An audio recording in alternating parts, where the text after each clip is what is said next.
Bueno, evidentemente este es un programa también de Sin Medias Tintas Electorales, un programa distinto, extraordinario dentro de toda la cobertura que ha tenido Frecuencia Latina. Les damos la bienvenida en nuestro horario. Gracias, Nicolás, por acompañarnos. Yo te doy el pase. Sumas. Yo te doy el pase de punto final y me voy. No, estás castigado, te quedas con nosotros hasta la medianoche. Otro visitante, ¿no? Por supuesto, está Pedro Lachea de la Sociedad Nacional de Industria, le damos la bienvenida también. Buenas noches, Mónica. Empresario vitivinícola Atacama. Buenas noches.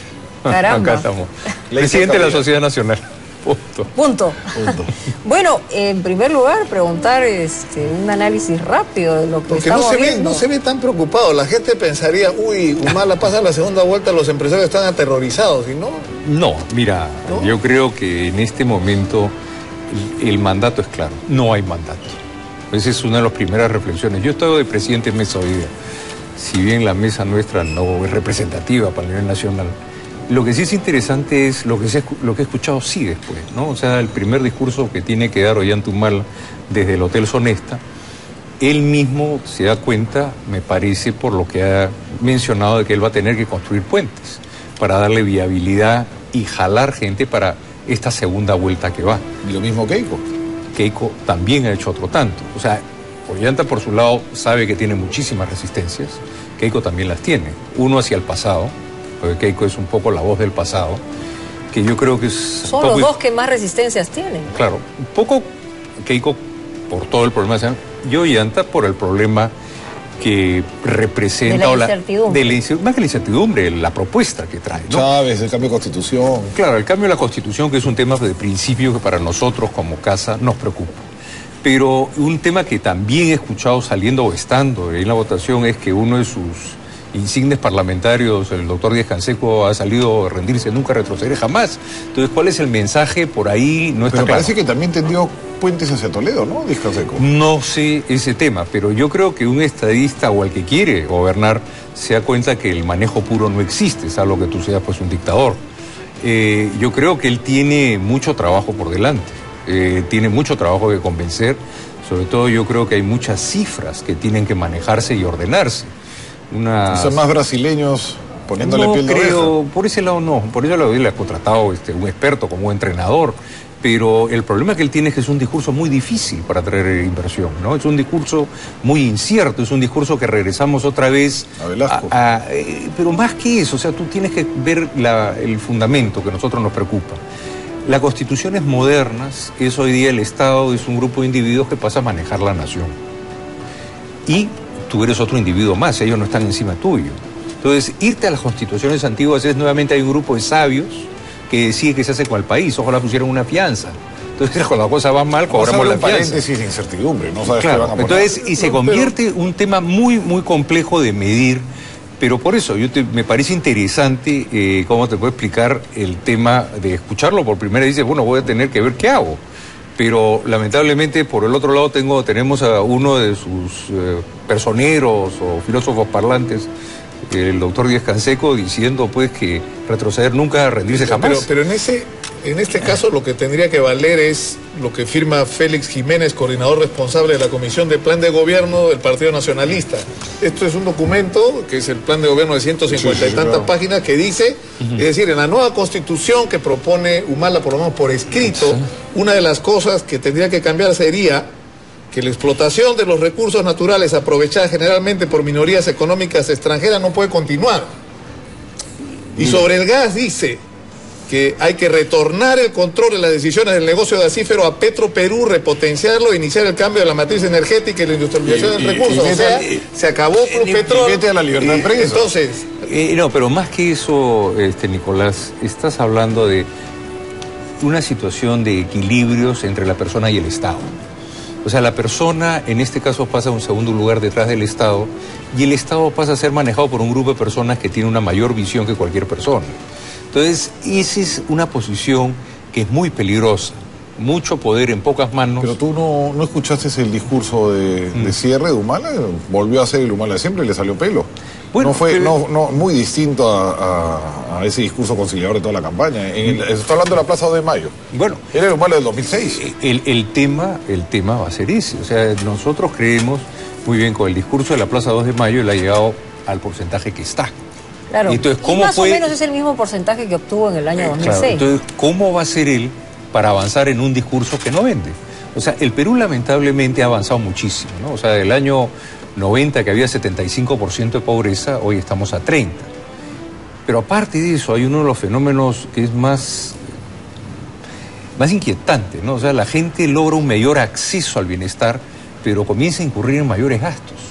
Y el nivel de insatisfacción muchas veces es mayor. O sea, vale decir, tener una tarjeta de crédito no siempre es una bendición.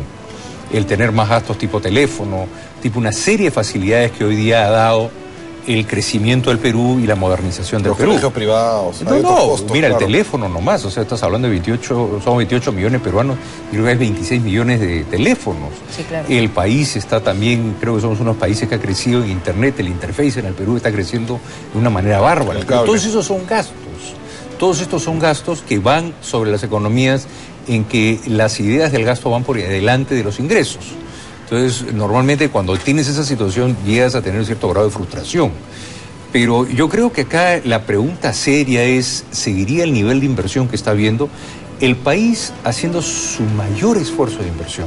En el año 2009, en el anticiclo pudo colocar 5.000 millones de dólares y sabemos muy bien que mucho de eso no pudo ser ejecutado. Porque el plan de estímulo, ¿te refieres? El plan de estímulo no pudo ser ejecutado porque no había forma de ejecutarlo. Mientras que la inversión privada crecía al 36.000 millones de dólares. ¿Se va a seguir dando esta velocidad de inversión? Esas son preguntas que tienen que hacerse los dos candidatos. Porque esto es efímero. O sea, la velocidad por la que va el Perú es efímera si es que tú políticamente juegas con esto.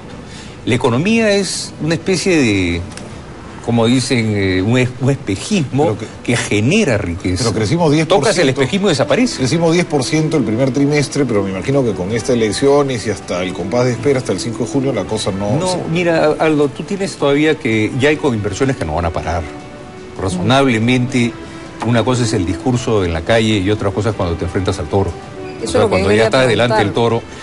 Pero el discurso que va a tener que tener cuidado de manejar el candidato Humala es los que hablan atrás de él.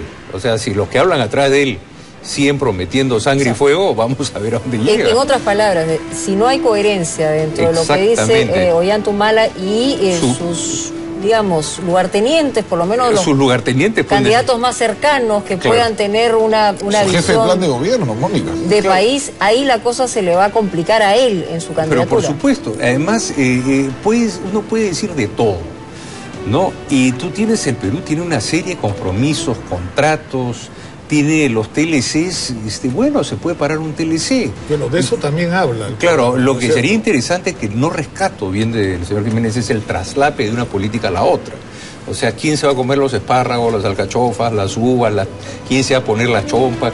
O sea, el Perú hoy día, mira, hemos hecho un ejercicio justamente ahora en la sociedad con las nuevas cifras del INAO, y si tú pusieras los minerales al año 2005, los productos manufacturados y no tradicionales en exportación están llegando al 40%.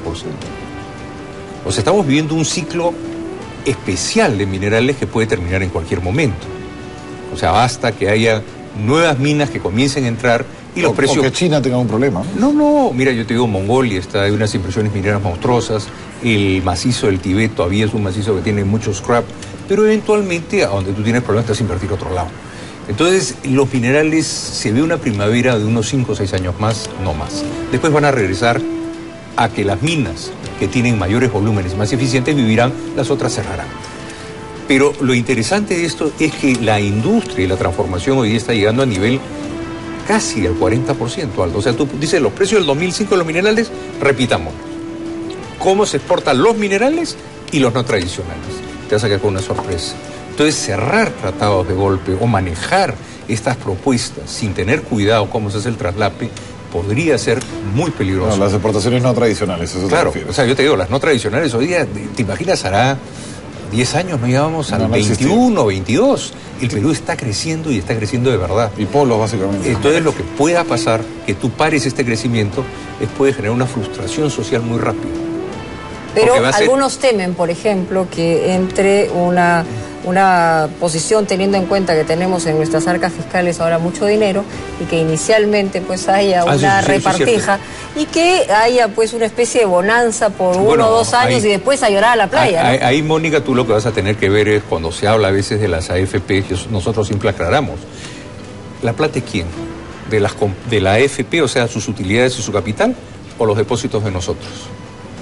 De los bancos, los mismos. Las reservas internacionales. Las reservas internacionales tienen el mismo cariz. El fondo de estabilización. Claro, entonces tú tocas eso y desaparece. O sea, son espejismos reales que cuando los tocas desaparecen. Es la mejor forma de describir la economía. Porque son voluntades. En el momento que las voluntades ven que tienen riesgo, se van a ir. Por eso yo creo que el discurso que él emplea hoy día es que ella se da cuenta que tiene que llegar a un contexto y tiene que llegar a una realidad. Si no, no la va a ver. Pero por el otro lado tenemos a sus lugartenientes que siguen ofreciendo sangre y fuego. Entonces, hay una contradicción muy grande. Y el discurso de Keiko ella misma trata de hacer, de lo que he escuchado, romper con el pasado. Y trata de demostrar, sí o no, yo no puedo hacer nada, pero sí voy a cambiar.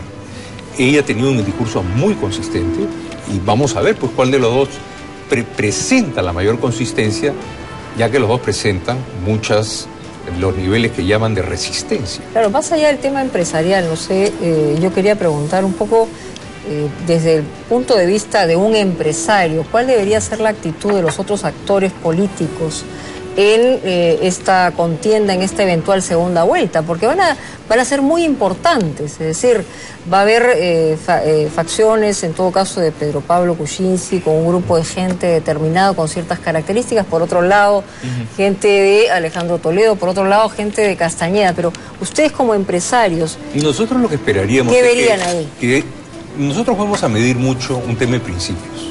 Nuevamente... Te repito, o sea, el Estado peruano durante las 21 constituciones que ha tenido siempre se ha tratado de elegir juez y parte. Dice, por eso de repente que tenemos poderes judiciales tan raquíticos y mediocres, porque no se les deja. El poder ejecutivo no suelta al judicial. Tanto es que en el Doing Business, que es del Foro del Banco Mundial, uno de los 5 problemas graves para nuestra casa es el poder judicial.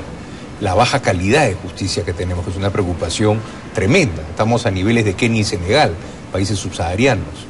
Entonces, siempre se ha querido montar en el Ejecutivo ser juez y parte. Entonces, ¿para qué necesitas un poder judicial? Entonces, ahí vamos a ver qué principios tiene cada partido. Nosotros lo que consideramos que la permanencia es comenzar a educarnos en libertad. Y tiene que entenderse que quien sube al poder no está por encima del ciudadano de a pie. Y el ciudadano de a pie tiene que entender que él tiene todos los derechos y quien está allá es su empleado. Pero tendría que cambiar el sistema presidencialista, ¿no? Pero, o sea, las reformas...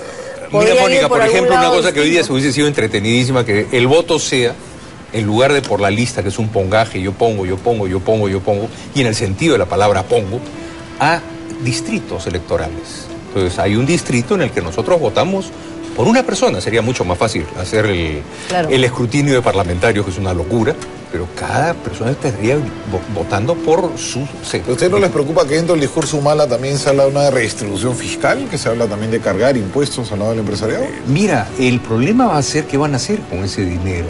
O sea, sí, van a poder subir los impuestos, van a poder cargar los impuestos. Oye, Jiménez quería subir los impuestos a los celulares en un momento. Pero está bien, pero ¿qué van a hacer con ese dinero? Hoy día no pueden gastarlo. El Perú ha subido de 30.000 millones de soles en el año 2000 de presupuesto, 80 y tantos mil, más las ampliaciones a 134.000. Por favor, no pueden ejecutarlo. Además hay otro tema que preocupa mucho y que yo lo he leído y todavía me parece que poco simple de parte de la mayoría de los partidos, ¿no? De que ellos van a decir y van a entrar en las regionalizaciones. La regionalización está montada. Anda tú a una región y dile que le vas a enderezar la plana, vamos a ver cómo quedas. Entonces ya es un país distinto, es un país en que el poder se ha segmentado muchísimo. El gasto está mucho a cargo de las regiones, es cierto. Entonces las regiones, tú miras lo que pasó en la reconstrucción de Ica, se trabó el presidente regional y el gobierno se comió la torta. Y el problema era que no podía llegar a hablar con el presidente regional, pero el presidente regional tenía mucho más ámbito que lo que podía tener el presidente de la República. Todavía no sabemos repartir bien las culpas. Entonces es un país mucho más complejo de hacer simplemente una extrapolación de qué salió mal en el pasado y cómo la pude haber hecho mejor. Porque cada uno, por eso son los revisionistas, y a veces hay los partidos de cierta tendencia, cada uno cree que es más inteligente que el otro, y no saben que el sistema es el que no funciona. Es verdad. Muy bien, muchas gracias a Pedro Lachea por estar con nosotros. Esperaremos y veremos con calma, yo no veo que nadie se va a ir de acá, o sea que... No, todo